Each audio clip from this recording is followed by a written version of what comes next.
yun ang gagawin natin guys. Let's go! Hello guys! Magandang gabi sa inyong lahat. May naisip na naman ang atin yung nakalukuhan. Tulog kasi yung mister ko. Pagod yun mula sa trabaho. Check natin kung mahimbing yung tulog niya.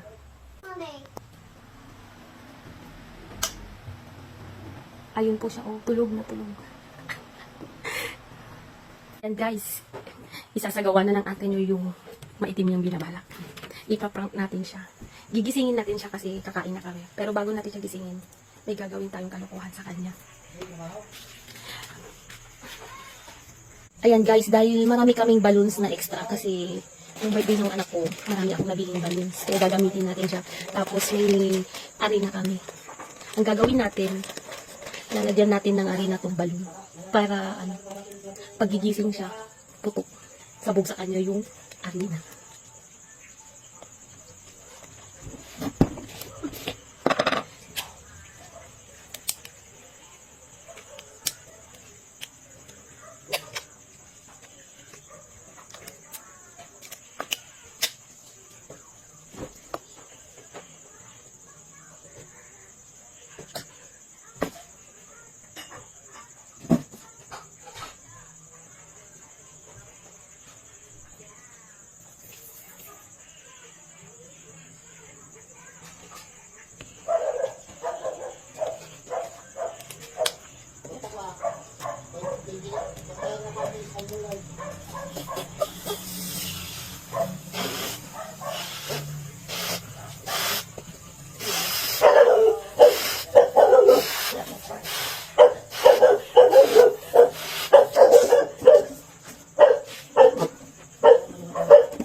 Ito guys, okay na yung balance natin. Pwede na natin gawin yung kalokohan natin.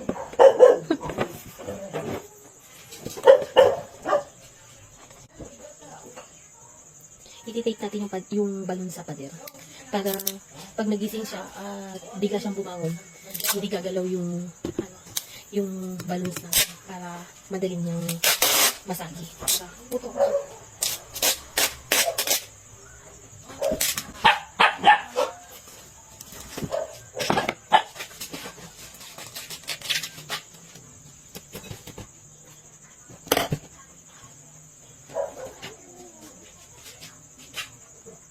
Ayan, puntahan na natin yung mister ko. Tapos iset up na natin yung balloons. Ayan guys, puntahan na natin yung mister kong natutulog. Isasagawa na natin yung kalokohan natin.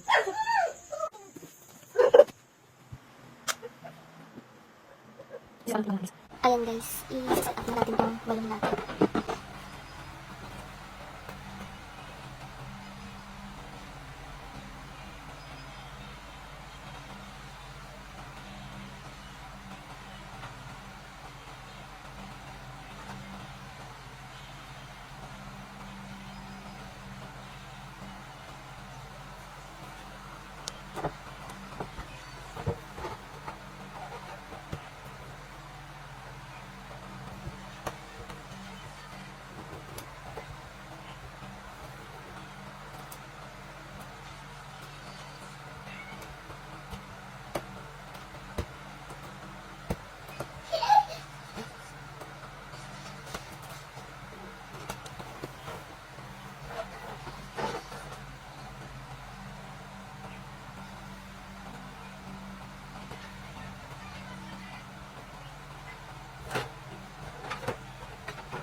Guys, ayaw nang dumikit sa pader. Kaya ang gagawin natin, i-sprayan natin yung mukha niya. Bibiglain natin siya. Tapos, ako na lang magpapaputok ng balloons.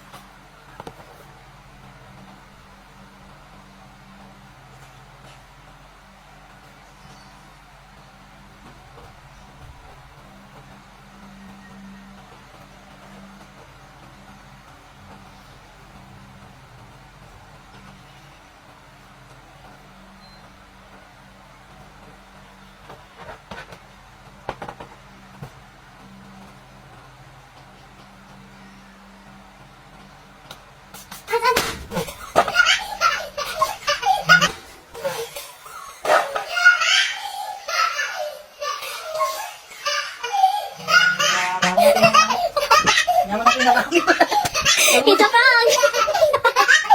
Ayun guys, success yung prank natin sa kanya. Nagdadungong kalukal lang pong sikat. Thank you guys for watching. God bless you all.